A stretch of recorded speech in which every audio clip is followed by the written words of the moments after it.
ನಮಸ್ಕಾರ. K2 ಕನ್ನಡ ನ್ಯೂಸ್ಗೆ ಸ್ವಾಗತ. ವೀಕ್ಷಿಸಿ ಈ ದಿನದ ಸುದ್ದಿಗಳ ರೌಂಡ್ ಅಪ್.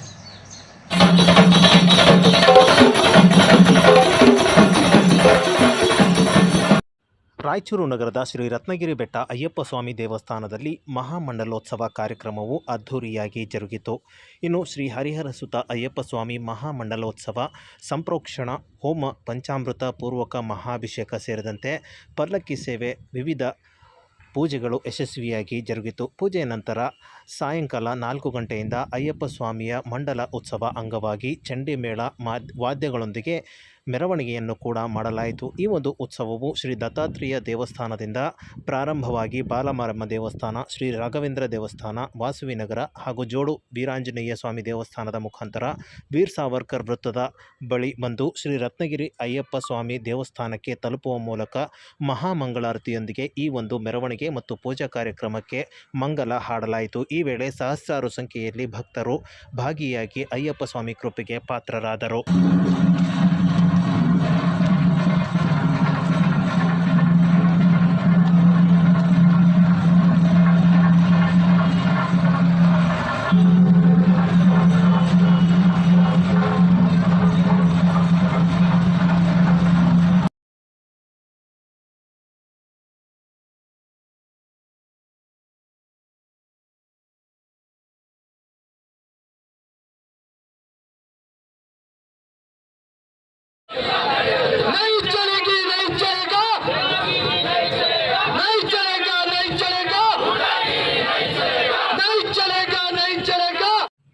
ರಾಯಚೂರು ನಗರದ ಅಂಬೇಡ್ಕರ್ ವೃತ್ತದಲ್ಲಿ ಇಂದು ದಲಿತ ಮತ್ತು ಪ್ರಗತಿಪರ ಸಂಘಟನೆಗಳ ಒಕ್ಕೂಟದ ವತಿಯಿಂದ ಪ್ರತಿಭಟನೆಯನ್ನು ಮಾಡಲಾಯಿತು.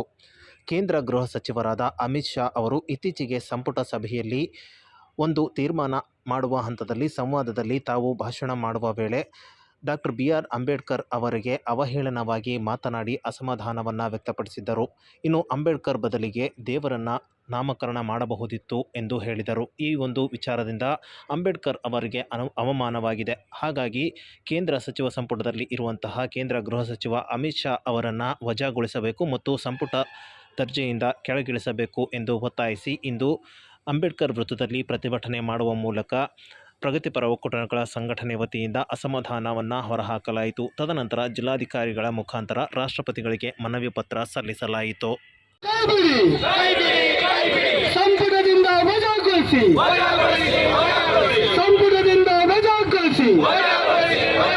ರಾಜಕೀಯ ಬೀಜಕ್ಕೆ ಧಿಕ್ಕಾರ. ನರೇಂದ್ರ ಮೋದಿ ಆಡಳಿತ ಗೂಂಡ ರಾಜಕೀಯ ನರೇಂದ್ರ ಮೋದಿ ಸರ್ಕಾರಕ್ಕೆ ಧಿಕ್ಕಾರ.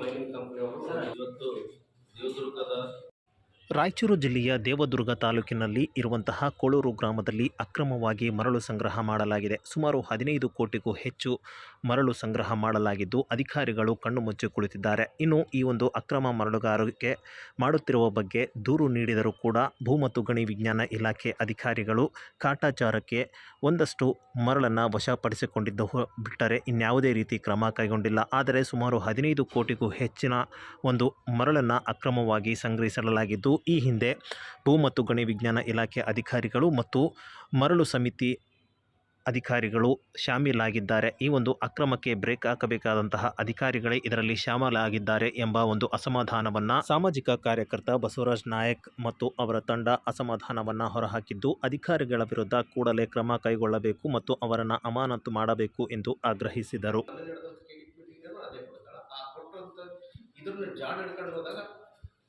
ಇದು ಅಕ್ರಮ ಆದಂತ ನಮ್ಗೆ ಕಂಡು ಬಂತು. ಅಕ್ರಮ ಆದಂತ ಹೆಂಗೆ ಕಂಡು ಬಂತಂದ್ರೆ ಆ ಸರ್ವೆ ನಂಬರ್ ಇರೋದು 36/1 ಅಂತ ಹೇಳ್ತಾರೆ. 36/1 ಯಾರು ಹೇಳ್ತಾರೆ? ಅಡ್ಡಿ ಕಂಪ್ನಿಯವರು ಹೇಳ್ತಾರೆ. ನಮ್ಮದು ಸರ್ವೆ ನಂಬರ್ 36/1 3 ಎಕರೆ ಇರೋದು. 3 ಎಕರೆ ಇರೋದು. ಉಳಿದಂತ ಏನು ಸ್ಟಾಕ್ ಯಾರ್ಡ್ ಅದಲ್ಲ, ಸ್ಟಾಕ್ ಮಾಲ್ ಅದಲ್ಲ, ಅದು ನಮ್ದಲ್ಲ. DMG ಅವ್ರು ಗಮನಕ್ಕೆ ಇದ್ವಿ. DMG ಅವರಿಗೆ ನಾವು ಇದು ಮಾಡಿ ವರದಿ ಕೊಟ್ಟಿವಿ. ಇದ್ರ ಮುಂದುವರೆದು ಸಿಗೋ ಅಡ್ಡಿ ಕಂಪ್ನಿ ಸಿಗೋ ಪ್ರಕಾಶ್ ಅವ್ರಿಗೂ ಸಂಪರ್ಕ ಮಾಡಿದಾಗ ನಾನು ಈಗಾಗಲೇ ಕೂಡ ಸರ್ಕಾರಕ್ಕೆ ನಾವು ಈ ಸರೆಂಡರ್ ಮಾಡೋಕ್ಕೆ ನಾವು ಲೆಟರ್ ಬರೆದಿವಿ ಅಂತ ಹೇಳಿದ್ರು. ಏನು ನಮ್ಮ ಬೇಡ ಮರಳು ಬೇಡ ತಿಳಿಸ್ಬಿಟ್ಟು ಇದರ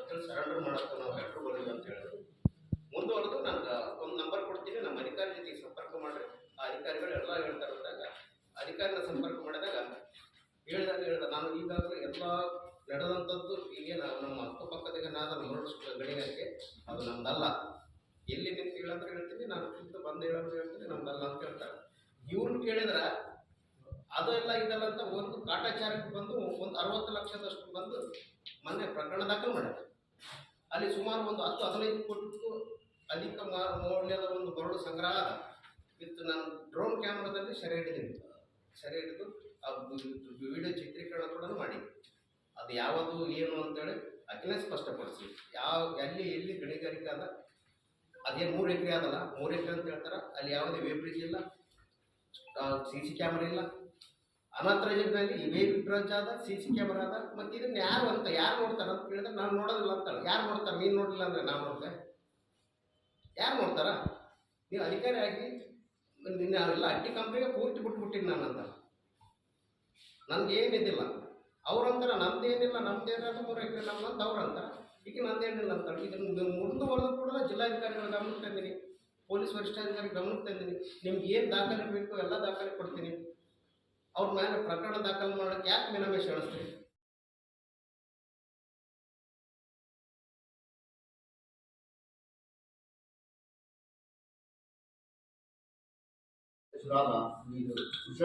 ಸಾವಿತ್ರಿ ಸಮಾಜದ ಅಧ್ಯಕ್ಷ ನಾನು, ಗೌರವಾಧ್ಯಕ್ಷರು ನಾನು. ನನ್ನ ಹೆಸರು ಮಾಜಿ ಶಾಸಕ ಎ ಪಾಪರೆಡ್ಡಿ ಅವರ 82ನೇ ವಸಂತೋತ್ಸವದ ಅಂಗವಾಗಿ 300 ಮುಕುಟ ಅಭಿನಂದನಾ ಗ್ರಂಥ ಲೋಕಾರ್ಪಣೆ ಸಮಾರಂಭವನ್ನು ಆಯೋಜನೆ ಮಾಡಲಾಗಿದೆ ಎಂದು ಸ್ವಾಗತ ಸಮಿತಿ ಗೌರವಾಧ್ಯಕ್ಷ ನಾಗನಗೌಡ ರವಿ ಅವರು ಹೇಳಿದರು. ಇನ್ನು ರಾಯಚೂರು ನಗರದ ಪತ್ರಿಕಾ ಭವನದಲ್ಲಿ ಮಾಧ್ಯಮದೊಂದಿಗೆ ಮಾತನಾಡಿದ ಅವರು, ರಾಯಚೂರು ನಗರದ ಗಂಜ್ ಕಲ್ಯಾಣ ಮಂಟಪದಲ್ಲಿ ಡಿಸೆಂಬರ್ 29ರಂದು ಬೆಳಗ್ಗೆ 10:30ಕ್ಕೆ ಅಭಿನಂದನಾ ಗ್ರಂಥ ಲೋಕಾರ್ಪಣಾ ಸಮಾರಂಭವನ್ನು ಆಯೋಜನೆ ಮಾಡಲಾಗಿದೆ ಎಂದು ಹೇಳಿದರು. ಮಾಜಿ ಶಾಸಕ ಮನ್ನೂರು ಕಾಪು ಸಮಾಜದ ಹಿರಿಯರಾದ ಎ ಪಾಪರೆಡ್ಡಿ ಅವರ 82ನೇ ವಸಂತೋತ್ಸವಕ್ಕೆ ಕಾಲಿಡುತ್ತಿದ್ದಾರೆ. ಈ ಹಿನ್ನೆಲೆಯಲ್ಲಿ ಎ ಪಾಪರೆಡ್ಡಿ ಅವರ ಅಭಿನಂದನಾ ಸಮಾರಂಭದ ಸ್ವಾಗತ ಸಮಿತಿ ವತಿಯಿಂದ 300 ಮುಕುಟ ಅಭಿನಂದನಾ ಗ್ರಂಥ ಲೋಕಾರ್ಪಣೆ ಸಮಾರಂಭವನ್ನು ಆಯೋಜನೆ ಮಾಡಲಾಗಿದ್ದು, ಈ ಒಂದು ಕಾರ್ಯಕ್ರಮದಲ್ಲಿ ಚಿಕ್ಕಸಗೂರಿನ ಕೊಡಂಕಲ್ ಚೌಕಿಮಠ ಶ್ರೀ ಸಿದ್ಧಲಿಂಗ ಸ್ವಾಮಿಗಳು, ಕಿಲ್ಲೆ ಬೃಹನ್ಮಠದ ಶಾಂತಮಲ್ಲ ಶಿವಾಚಾರ್ಯರು, ಸೋಮವಾರಪೇಟೆ ಹಿರೇಮಠದ ಅಭಿನವ ರಾಚೋಟಿ ವೀರ ಶಿವಾಚಾರ್ಯ ಮಹಾಸ್ವಾಮಿಗಳು ಸಾನ್ನಿಧ್ಯ ವಹಿಸಲಿದ್ದು, ಸಚಿವ NS ಬೋಸರಾಜ್ ಅವರು ಈ ಒಂದು ಕೃತಿಯನ್ನು ಬಿಡುಗಡೆ ಮಾಡಲಿದ್ದಾರೆ. ಇನ್ನು ಸಾಕಷ್ಟು ಜನ ಮುಖ್ಯ ಅತಿಥಿಗಳು ಈ ಒಂದು ಕಾರ್ಯಕ್ರಮದಲ್ಲಿ ಭಾಗವಹಿಸಲಿದ್ದು, ವಿವಿಧ ರೀತಿಯ ಸಾಂಸ್ಕೃತಿಕ ಕಾರ್ಯಕ್ರಮಗಳನ್ನು ಕೂಡ ಆಯೋಜನೆ ಮಾಡಲಾಗಿದೆ ಎಂದು ಹೇಳಿದರು. ರಾಯಚೂರಿನ ಸಂಸದರಾದಂಥ ಶ್ರೀ ಕುಮಾರ್ ನಾಯಕರವರು ಮತ್ತು ರಾಯಚೂರು ಶಾಸಕರಾದ ಶ್ರೀ ಶಿವರಾಜ್ ಪಾಟೀಲ್ ಅವರು ಮತ್ತು ವಿಧಾನ ಪರಿಷತ್ ಸದಸ್ಯರಾದ ಸನ್ಮಾನ್ಯ ಎ ವಸಂತ್ ಕುಮಾರ್ ಅವರು ಹಾಗೂ ಮಾಜಿ ಸಚಿವರಾದಂಥ ಶ್ರೀ ಸನ್ಮಾನ್ಯ MS ಪಾಟೀಲ್ ಅವರು ಮತ್ತು ಮಾಜಿ ನಗರಸಭೆ ಅಧ್ಯಕ್ಷರು ಮತ್ತು TSSನ ಅಧ್ಯಕ್ಷರಾದಂಥ ಶ್ರೀ ಬಾಲಕೃಷ್ಣ ಸುಖಾಣಿಯವರು, ಮಾಜಿ ವಿಧಾನ ಪರಿಷತ್ ಸದಸ್ಯರಾದಂಥ ಶ್ರೀ N ಶಂಕರಪ್ಪನವರು, ಮಾಜಿ ಶಾಸಕರಾದ ರಾಯಚೂರಿನ ಶ್ರೀ ಸೈಯದ್ ಯಾಸೀನ್ರವರು ಮುಖ್ಯ ಅತಿಥಿಗಳಾಗಿ ಆ ಕಾರ್ಯಕ್ರಮದಲ್ಲಿ ಭಾಗವಹಿಸ್ತಾರೆ. ಇದರ ಜೊತೆಗೆ ಇನ್ನೂ ಅನೇಕ ಕ್ಷೇತ್ರದಿಂದ ಬಂದಂಥ ಅತಿಥಿಗಳು ಕೂಡ ಇದ್ದಾರೆ. ಮೊದಲನೇದಾಗಿ ಮಾಜಿ ನಗರಸಭೆ ಅಧ್ಯಕ್ಷರಾದ ಶ್ರೀ ಮಾರಪ್ಪಟ್ಟರು, AM ಸಂಸ್ಥೆ ಅಧ್ಯಕ್ಷರು ಶ್ರೀ ಗದಾರ್ ಭಟ್ರಪ್ಪನವರು, TMCM ಅಧ್ಯಕ್ಷರಾದ ಕೇಂದ್ರ ಪತಂಗಿಯವರು, ಮಾಜಿ ಅಧ್ಯಕ್ಷರು K ಶಾಂತಪ್ಪನವರು, ಸಾಹಿತಿಗಳು ಮತ್ತು ಶ್ರೀಡಂ ಕಳಗಡಿಯವರ ಶ್ರೀ ಮೈಪಾಲ್ ರೆಡ್ಡಿ ಮುನ್ನೂರವರು, ಮಾಜಿ ಸದಸ್ಯರಾದ ಶ್ರೀ ಶಿವಮೂರ್ತಿಯವರು, ಶ್ರೀ ಜಯಣ್ಣನವರು, ಮತ್ತು ಉದ್ಯಮಿಗಳಾದ ಶ್ರೀ ಅನ್ವರ್ ಶೇಟ್ರವರು, KPSC ಮಾಜಿ ಸದಸ್ಯರಾದಂಥ ಶ್ರೀಕಾಂತ್ ಗುತ್ತಿರವರು, ಪುರಸಭೆ ಲಿಂಗಸೂರು ಅಧ್ಯಕ್ಷರಾದಂಥ ಬಾಬುರೆಡ್ಡಿಯವರು, ಮುನ್ನೂರು ಕಾಪ್ ಸಮಾಜದ ಗೌರವಾಧ್ಯಕ್ಷರಾದ ಶ್ರೀ ಕೃಷ್ಣಮೂರ್ತಿಯವರು, ಮುನ್ನೂರು ಕಾಪ್ ಸಮಾಜದ ಗದ್ವಾಲ್ನ ಅಧ್ಯಕ್ಷರಾದಂಥ ವೇಣುಗೋಪಾಲ್ರವರು, ಮುನ್ನೂರು ಕಾಪ್ ಸಮಾಜ ಕಲಬುರಗಿ ಜಿಲ್ಲಾದ ವಾಸುದೇವ ಪಾಟೀಲ್ರವರು.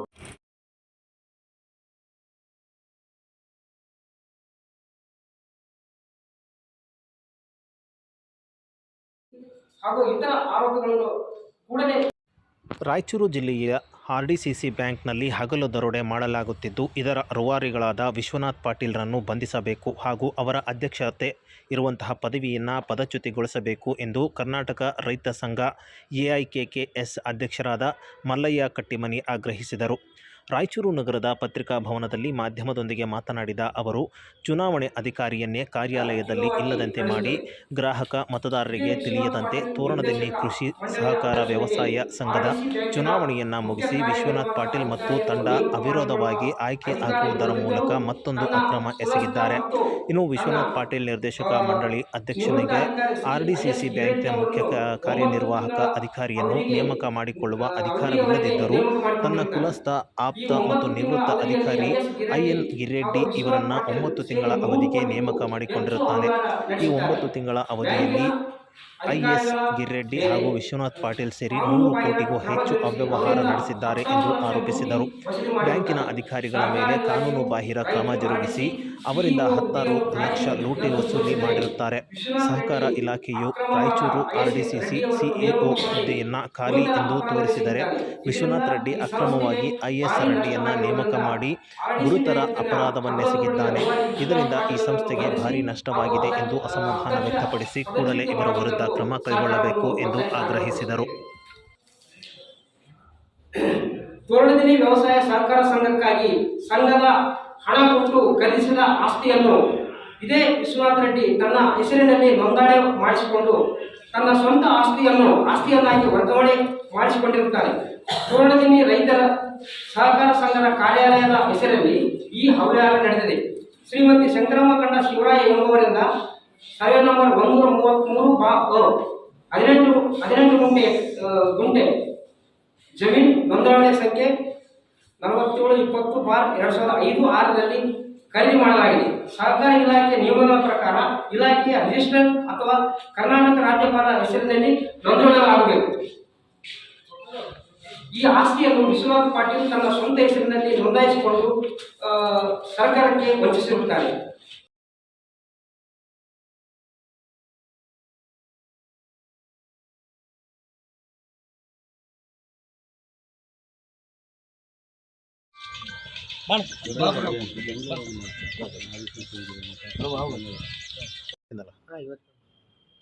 ರಾಯಚೂರು ನಗರಕ್ಕೆ ಇಂದು ಕರ್ನಾಟಕ ರಾಜ್ಯ ಮಡಿವಾಳ ಸಂಘದ ರಾಜ್ಯ ಅಧ್ಯಕ್ಷ ಸಿ ನಂಜಪ್ಪ ಹಾಗೂ ಪ್ರಧಾನ ಕಾರ್ಯದರ್ಶಿ BR ಪ್ರಕಾಶ್ ಅವರು ಭೇಟಿ ನೀಡಿದ್ದರು.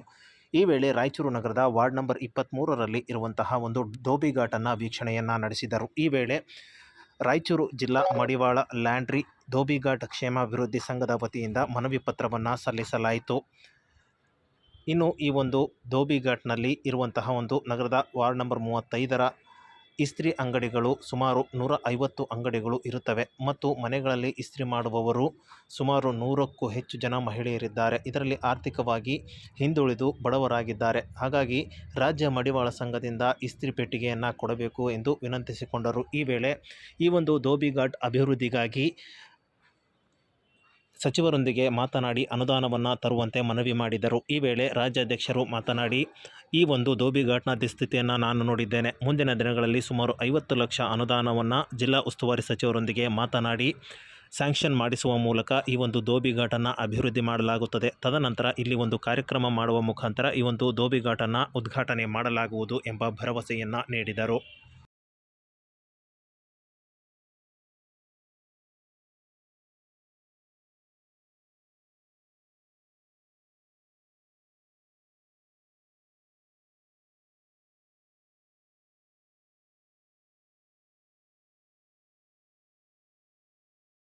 ಏನು ಸರ್ಕಾರದಿಂದ ನಮ್ಗೆ ಸ್ಯಾಂಕ್ಷನ್ ಆಗಿದೆ, ಈ ಧೋಬಿಘಾಟ್ ಇಂಪ್ರೂವ್ಮೆಂಟ್ಗೆ ಇಮಿಡಿಯೇಟ್ ನಾವು ಸರ್ಕಾರದ ಜೊತೆ ಮಾತಾಡಿ ಮಾನ್ಯ ಮುಖ್ಯಮಂತ್ರಿಗಳು ಭೇಟಿ ಮಾಡಿ ಮಾನ್ಯ ಏನು ಜಿಲ್ಲಾ ಉಸ್ತುವಾರಿ ಸಚಿವರು ಮಾತಾಡಿ ಇಮಿಡಿಯೇಟ್ ನಾವು ಇದಕ್ಕೆ ಧೋಬಿಘಾಟ್ಗೆ ಬಟ್ಟೆ ಒಗೆ ಮಿಷಿನ್ಸು, ಬಟ್ಟೆ ಕ್ಲೀನ್ ಮಾಡೋದಕ್ಕೆ ಮತ್ತು ಒಂದು ಶೆಡ್ಡು ಅದನ್ನೆಲ್ಲ ಮಾಡಿಸೋದಕ್ಕೆ ಒಂದು 50 ಲಕ್ಷ ರೂಪಾಯಿ ಸ್ಯಾಂಕ್ಷನ್ ಮಾಡಿಸ್ಬೇಕು ಅಂತ ನಾವು ನಿರ್ಧಾರ ಮಾಡಿದ್ದೀವಿ. ಮಾಡಿಸ್ತೀರಿ ಅದು ಯಾವುದೇ ಕಾರಣಕ್ಕೂ ಇರಲ್ಲ. ಈಗ ಒಂದು ಮುಂದಿನ ದಿನಗಳಲ್ಲಿ ಒಂದು ಫಂಕ್ಷನ್ ಮಾಡಿ ಉಸ್ತುವಾರಿ ಸಚಿವರನ್ನು ಕರೆಸಿ ಟೋಟಲ್ ಒಂದು 1,000 ಜನಕ್ಕೂ ಹೆಚ್ಚು ಜನ ಇಲ್ಲಿ ಸೇರಿಸಿ ಅವ್ರನ್ನೆಲ್ಲೇ ಕರೆಸಿ ಮಾತಾಡಿ ಫಂಕ್ಷನ್ ಮಾಡಿ ಅವತ್ತೇ ಅನೌನ್ಸ್ ಮಾಡಿಸ್ಬೇಕು. ಅದನ್ನು ಬಸವರಾಜ್ ಸರ್ ಹತ್ರ ಮಾತಾಡಿ ಡೀಟೇಲ್ಸ್ ಅದನ್ನೇನು ಸ್ಯಾಂಕ್ಷನ್ ಮಾಡೋದಕ್ಕೆ ಮಾಡಿಸ್ಬಿಡ್ತೀವಿ. ಅದನ್ನ ಇಲ್ಲಿ ಅನೌನ್ಸ್ ಮಾಡಿಸೋದಕ್ಕೆ ಮಾಡೋಣ ಮುಂದಿನ ದಿನಗಳಲ್ಲಿ. ಈಗ ಏನಾಗಿದೆ, ನಾವು ಮೀಡಿಯಾದವರಲ್ಲ ಈಗ ನಾವು ಇಲ್ಲಿ ಭೇಟಿ ಕೊಟ್ಟಿರೋದು ಏನಕ್ಕೆ ಅಂತಂತಂದರೆ ಈ ಡೋಬಿ ಘಾಟ್ ಏನು ಇದೆ ಅದನ್ನು ನಮ್ಮ ಜಾಗದನ್ನು ಒತ್ತುವರಿ ಮಾಡಿದರೆ ಏನು ಅದನ್ನೆಲ್ಲ ಪರಿಶೀಲನೆ ಮಾಡಿ ನಾವು ನೋಡಬೇಕು ಅಂತ ಬಂದಿದ್ದು ಬೆಂಗಳೂರಿಂದ. ಇವಾಗ ನೋಡಿದ್ದೀರಿ, ನಾವು ಈ ಡೋಬಿ ಘಾಟ್ನ ಇಂಪ್ರೂವ್ಮೆಂಟು ಮಾಡಲೇಬೇಕು. ಯಾಕಂದರೆ ಜಿಲ್ಲಾ ಕೇಂದ್ರ ಇರೋದರಿಂದ ನಾವು ಇಂಪ್ರೂವ್ಮೆಂಟ್ ಮಾಡ್ತೀರಿ. ಅದಕ್ಕೆ ಏನು ಬೇಕೋ ಸವಲತ್ತುಗಳನ್ನ ನಾವು ಸರ್ಕಾರದಿಂದ